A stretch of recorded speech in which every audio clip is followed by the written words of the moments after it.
Today we're going to be starting a project that I never thought I would find myself working on, and that is multicolor 3D printing an entire life-size droid. I've made it no secret that while I find multicolor 3D printing fun and very impressive, I hate the filament waste that's involved in the process. So a large project like an entire droid would normally be unthinkable for me, but now that I have a Prusa XL in my workshop, for the first time this idea seems feasible. That is because thanks to the XL having 5 tool heads, the machine changes filament colors by changing tool heads and not forcing all of the different colors through a single nozzle, which is what ends up producing the majority of filament waste during a multicolor print. This is by far the largest multicolor print project that I have ever attempted, so it should be interesting. My choice of droid this time around is the Squire droid, also sometimes referred to as the dressing droid. It's a bit of a niche one, but I absolutely love the design and I've been wanting to build one for quite a while. All I knew was I wanted to do a custom color scheme, specifically revolving around this filament. It's one of my favorites, and it's also something I would never be able to truly replicate the look of with paint, so a multicolor print would be the only way to have a droid in this color. I started by planning out the colors. There's a lot of pieces to this droid, so I wanted to give myself a bit of a guide so that I knew how I needed to color each piece in my slicer. It also gave me the opportunity to try out variations to figure out what I liked the look of best. This is the one that I ended up choosing. All of these colors were also chosen with specific filaments in mind. We already talked about this purpley blue color shift one. I also knew I wanted there to be a decent amount of white in the design, as well as keeping a lot of the parts looking like they're metal. Mainly with this silk silver, but to give different parts some dimension and depth, I also chose this slightly darker silk gunmetal filament and this metallic black that's going to look great in the panel lines. I also wanted another accent color, so I went with this bronze filament. And yes, this is 6 different colors when I only have 5 tool heads to work with, so I'll be using a combination of 5 out of the 6 colors for the different pieces. There's actually only a couple of parts that even use all 5 colors at once. The majority are only 3 or 4 at a time. And of course I'll be grouping similar color parts together to be as efficient as possible, but first we need to start coloring all of these pieces. It did take me quite a while to get all of them done. I gradually worked away at them while I was waiting for other parts to be finished printing. I also used Orca Slicer for this project. It's been working well for me with the XL, and while I do really like Prusa Slicer, I've just gotten so used to using Orca and knowing where all of the settings are and stuff that I knew it was going to go smoother for me this way. I decided to print the parts from the bottom up, that way I can build the droid as I go if I want. It also worked out because the very first part is the wheel, and it wasn't the most massive of all of the pieces, so it was a good test to just make sure that I had all of my filament temperature settings correct for the various filaments on this machine. Overall, this wheel print turned out super smooth, a little VFA under certain lighting, but that typically happens on shinier filaments, and of course there's no filament type shinier than silk PLA. I did also decide to still use a wipe tower for all of these parts. This helps prep the nozzle and also helps to clean the nozzle for when it returns to its dock. So yes, technically there will still be a bit of waste involved in this multicolor print process, but this is literally the most waste this machine will ever produce. And you can always elect to print without a wipe tower for 0 waste. At the end, I'll be weighing everything to calculate exactly how much filament waste was generated for this droid, as well as figure out the waste and extra time that would have gone into this project had I tried printing it on another multicolor capable machine. Not gonna lie, these large pieces that were like a day plus print jobs were pretty nerve-wracking, just given how long they were taking and how much filament they were using up. So I was jumping around a little bit in terms of print order, just so I wasn't doing like one ginormous piece after another and like have my nerves frayed to no end. So that is why you see me jumping from like one of the lower torso pieces to now that is the shoulder part. This is a back piece detail. That was only a couple of hours to complete the various parts on this build plate. Everything was going great with this project, completely to plan, until it wasn't. Isn't that always the case? Out of the blue on this torso part, I started to get some pretty bad banding. Now there are a variety of reasons why this might happen on a typical 3D printer, but there are very few things typical about this machine, especially because it only seemed to be happening on the white filament areas. At first I wondered if it was simply the filament, because while I love the look of this particular white because of how bright it is one of the worst things I've ever tried printing with. But after messing around with the print temperature and drying out the filament, it still hadn't improved. At one point I even tried a different white filament to see if it would recreate the same printing artifacts. I was also re-slicing the file in between all of these reprints to see if that was possibly the issue. I retightened the belts, again no improvement. I tried so many things I literally can't remember everything, but in the end I think all that it actually was these pins on the tool head needed lubrication, because after doing that as well as recalibrating the nozzles,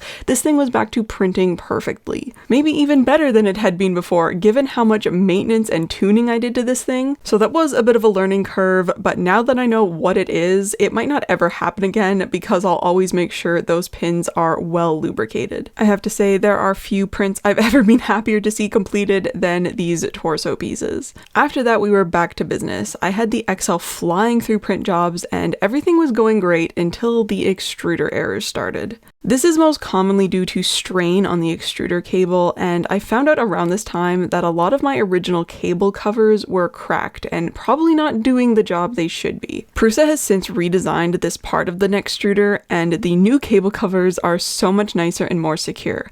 I went ahead and printed out the new versions of the pieces that I needed and installed them. I have to say, it's incredibly convenient to be able to print your own replacement or upgrade parts. I reused most of the hardware from the original pieces and only needed a couple more bolts and square nuts for the new parts, but I had everything already in my stash. So yeah, within like 24 hours of deciding that these upgrades needed to happen, I had everything converted to the new versions, which meant it was back to printing. Again, everything was going great for a bit, and then the error started popping up again.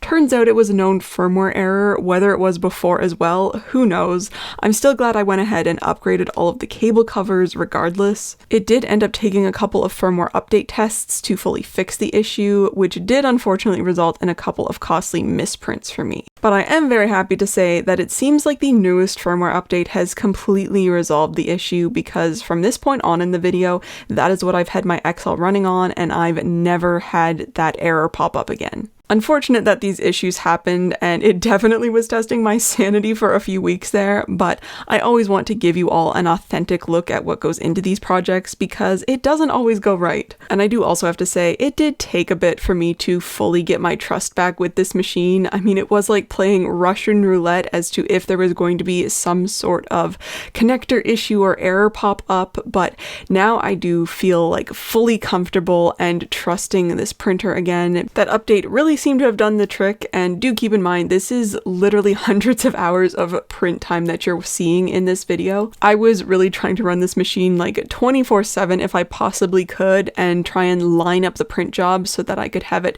running all overnight and then be able to flip it to something new in the morning. Also, just to mention, all of these prints were with a 0.4 nozzle at 0.2mm layer heights other than the hand pieces. Something to keep in mind with multicolor printing, the parts will use more filament and be heavier due to the color changes than if it was printed in a single color. You can see in the slicer preview how the printer adds extra internal walls where the various colors meet. Thankfully, for the most part, this wasn't an issue for this droid, but the head ended up being about twice as heavy as I was expecting it to be, and I was a bit worried the neck pieces weren't going to be able to support it, which is exactly why I did some stress tests on the neck parts. These were the originals, and as you can see, I could break it pretty easily where the color change happened.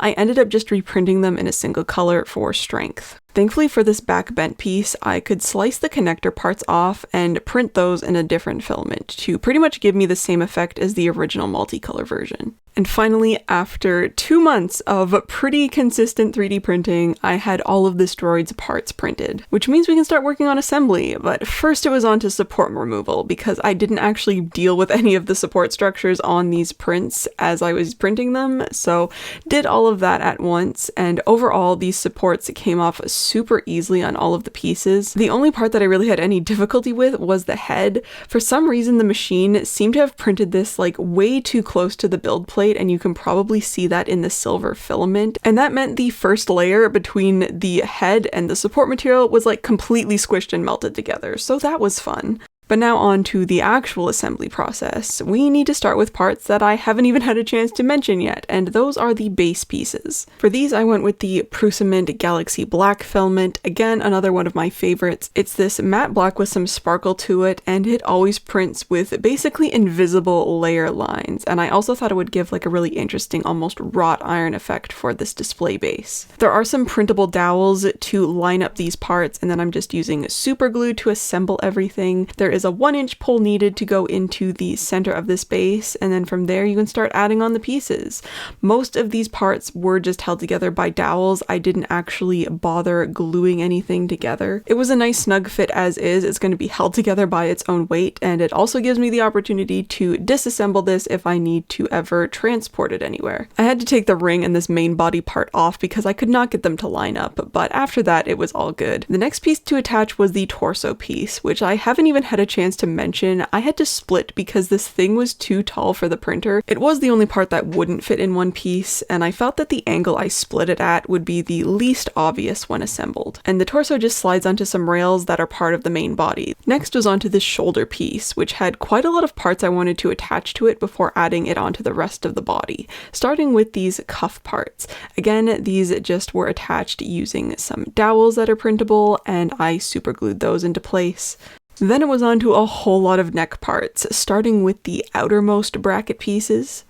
The rest of the neck parts go together using a couple of bolts so that they're posable later on. And there are a lot of neck pieces on this droid. You have the outer brackets, then there's these discs, then the middle bent piece, and then the same on the other side, and just gradually adding them and using the bolt to hold them all in place. And same sort of idea for the top part of the neck. And here's what that whole crazy contraption looked like put together. Next, it was on to the arms. Starting with the upper arms, these again are held together by a couple of specific dowels that are printed, and some super glue, of course. And there are 2 of those. Same idea with the forearms, some specific dowels for those pieces, some super glue, and then they just fit together really securely like that. The arm design on both parts actually does a pretty good job at hiding the seam between the pieces. It looks more like a panel line than a join. Next was onto the hands, starting with the palms and removing the support material there. These were the one part that I changed the print orientation on because I knew if I printed them straight up and down, it would give a better effect. The fingers I also needed to remove the support material for. I used organic support on both of these just for ease of removal. These were some of the most detailed and delicate parts of this entire droid, and organic supports just seemed like the best option for them. So delicate, in fact, that all of these joints are being held together by some 4mm aluminum rod. Now, it is recommended that you drill out all of the holes for the fingers and in the palms. I decided to file them out because I thought the fit would be tighter. Next time I am 100% drilling them out though, because this took way too long. And the fit was so tight I nearly lost a few of my own fingers trying to get these metal pins in the joints. There were some questionable techniques used during this period,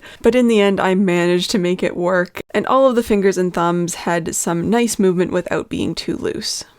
Next was onto the wrist pieces. These get printed in halves and then you glue them together. These get attached to the hand with metal pins, the same way the joints are added to the forearm and upper arm. For the forearm, you slide the other wrist piece in and then secure it in place by sliding another 4mm piece of metal into a small chamber. This stops the wrist piece from falling out while still giving it a full range of motion.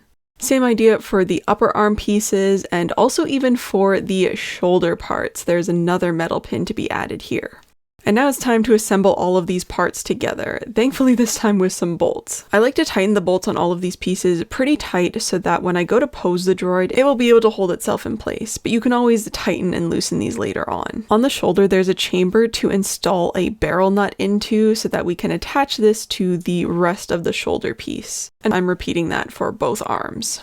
These are then attached onto the middle shoulder section that has the neck parts on it with a couple of bolts. And you can see here just how much range of motion these arms actually have. And of course, repeating those same steps on the other side. There's also a couple of magnets you can install on this piece to more securely attach it to the torso. You're never going to want to permanently install it because you're always going to want to have access to those internal bolts so that you can tighten them if needed.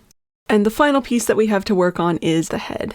Started off by gluing on this back detail. This was again one of those pieces that I separated for ease of printing this as a solid piece in color. And then there seems to be about 1,000,000 of these little mouth detail parts to glue in. Realistically, I think there only ended up actually being about 12 plus a central mouthpiece. There's definitely not a shortage in terms of small parts and details that have to be assembled onto the head, but it does give an incredibly impressive end result, as well as just being a whole lot easier and cleaner to print when they are all separate parts. The 3 separate bars then get glued into recessed sections that are on the bottom of the main head, and then there are a couple of greebly details to glue onto the top of the dome.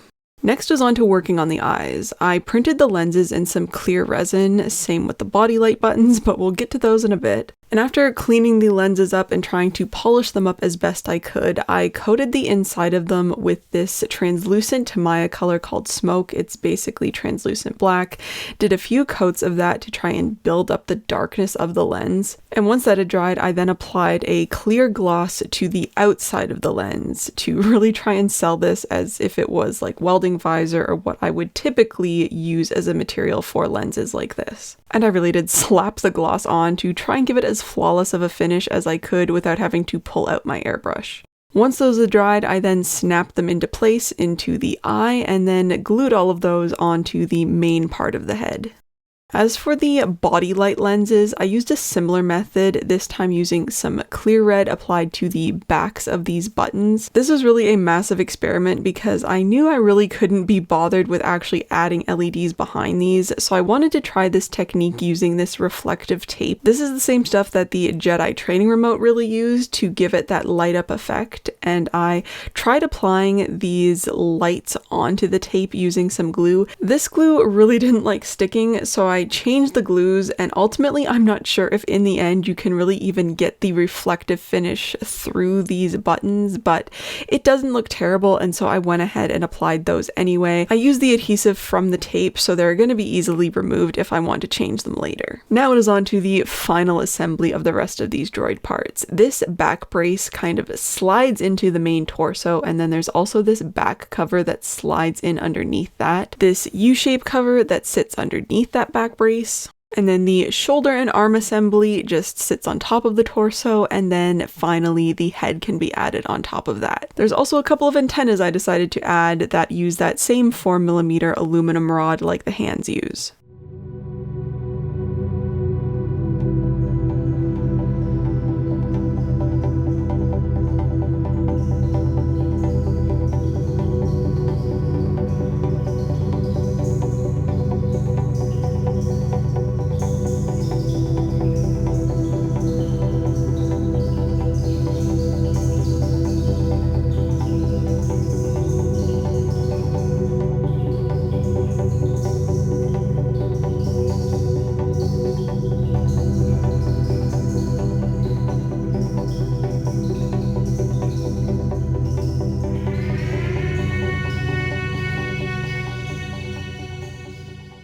And here is the finished Squire droid, who still very much needs a name, so please leave your suggestions in the comments. But now onto the part that I'm sure a lot of you are curious about. Just how much waste and filament in general went into printing this droid. Starting with the waste, all of the wipe towers combined equaled 597 grams of filament, which honestly isn't as bad as I thought it might have been. I did end up having the first few purge towers printing a lot more dense than they probably needed to be. I figured out how to lower the prime volume so that it would end up wiping less filament. Had I thought of that and done that at the beginning, I could have maybe saved 100 or so grams there. So, you know, for such a large project, under 600 grams of filament, while yes, it is waste, is still a significant improvement compared to what we will be talking about in a minute. And again, that was of course me not holding back whatsoever in terms of coloring this droid. So in some cases, the parts were switching colors like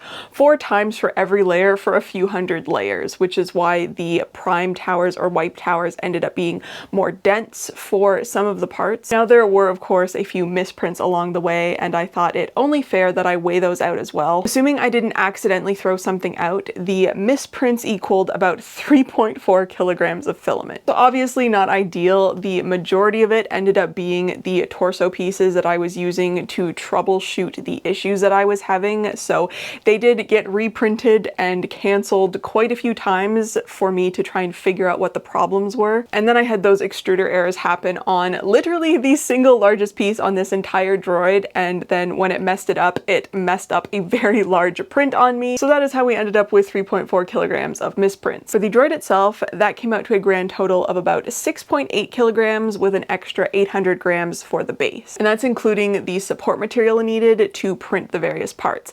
I don't typically put in the support material into the waste category of things, just because regardless of whether you are printing this Droid in 1 color or 5 colors, you're going to need that same amount of support material. So for me, the waste is a separate category of what additional filament is going to end up being used when you are deciding to look at printing this in color. Even though yes, technically the support material in most cases ends up being waste as well, unless you're printing in ABS or ASA and you can recycle that and turn that into some ABS slurry. Also, according to the slicer, it estimated that it should have taken about 288 hours or 12 straight days of printing to complete everything. I know some of the larger pieces ended up taking hours longer than the slicer had estimated, so I would say that 288 hours is probably on the lower end in terms of what this Droid actually took to print. So I would say we're probably easily looking at over 300 hours for this single project, which might be a new record for me. A lot of my larger Droid projects I've done on ultra fast 3D printers, and so the printing time has been slashed in like half, if not a third. K2 probably is what would end up being the closest, just because he's 7 feet a droid. Yeah, 300 hours is honestly quite a lot of time. I haven't looked up how long this Droid would typically take if you were printing it in a single color. I will like slice it up and estimate it and put it here just as like a comparison, because yeah, I would even be interested in knowing the time differences there and also the filament differences for it being a single color. But now let's talk about what would have happened had I tried to make this Droid on another 3D printer that used a more typical filament changing method. First of all, there are only 3 other 3D printers out right now that are even large enough to handle these pieces and are also multicolor capable. There is the Creality K2 Plus, the Anycubic Cobra 3 Max, and on the edge of being compatible, the Bambu Lab H2D. There is also the matter of some of these pieces using 5 colors on a single piece, which means on any of those other machines, you would need to have 2 AMS units or CFS units or whatever the particular printer's multicolor system is called. Technically, the K2 Plus is the most comparable to the Prusa XL in terms of build volume, but I know from experience that the slicer estimates for that machine are always way off. Like 700 grams of waste in a single print off. So in the hopes of getting the most accurate estimate possible for comparison's sake, I'm going to be using the Bambu Lab H2D for this example. However, this does come with a slight asterisk because there are actually 2 pieces on this Droid that won't even fit on this machine, but I did feel like this was going to be the more accurate estimate, which is why I ended up just shrinking down those pieces and then ran the slicer to see what it would give me. So just keep in mind, it is technically not a complete one-to-one comparison because of those parts shrinking. And also probably sit down right now before you hear these numbers. First of all, the estimate for the purge towers was actually quite on par for the estimate that the XL gave me, and that was around 500 grams of filament used across all of the print jobs. Of course, the filament waste doesn't end there because you also have the calculations for all of the flushed filament, you know, the poop that multicolor printers generally make. And these calculations were based on all of the colors running through a single nozzle. The estimated waste for just the flushed filament was 6,431 grams, aka almost 6.5 kilograms, which is literally what this entire finished Droid almost ended up being. Seriously, the estimates had the waste being almost exactly 50% of the total filament usage. Not to mention, it would have taken almost twice as long to print. It estimated about 540 hours versus the around 300 hours that this Droid actually took, which is pretty crazy because the speed settings that I sliced both versions at have the H2D running about 3 times faster than I ended up running this Droid print. That's not to say the XL can't print a bit faster, but I've just kept both at basically their default speed settings because the print quality has been overall turning out great for both of them. Yeah, a printer running 3 times slower, finishing in half the time is pretty wild. It's literally because of all of the color changes and how long a typical purge cycle takes. You're looking at about 15 seconds for the tool head change change on the XL versus about a minute and a half on average for the purge cycle going through on a single nozzle printer. And I did just want to specifically mention that the estimate was based on all colors going through a single nozzle on the H2D. Technically, that particular machine could be a little more efficient in terms of filament waste and time because it has two nozzles, but I wanted to use a single nozzle and the color changes through that for a comparison, since that is what the majority of multicolor 3D printers use. Now, that is not to say that one machine is better than the other for every single use case, but in terms of large and complex multicolor prints, the Prusa XL clearly pulled ahead in a big way. Not just in time saved, but of course waste and ultimately cost. You know, any other multicolor 3D printer would have easily doubled my filament usage and therefore doubled the cost to build this project. So if you were ever wondering what it would take to 3D print an entire droid in color, now you know. But that is everything. So thank you so much for watching, and I will see you in my next video.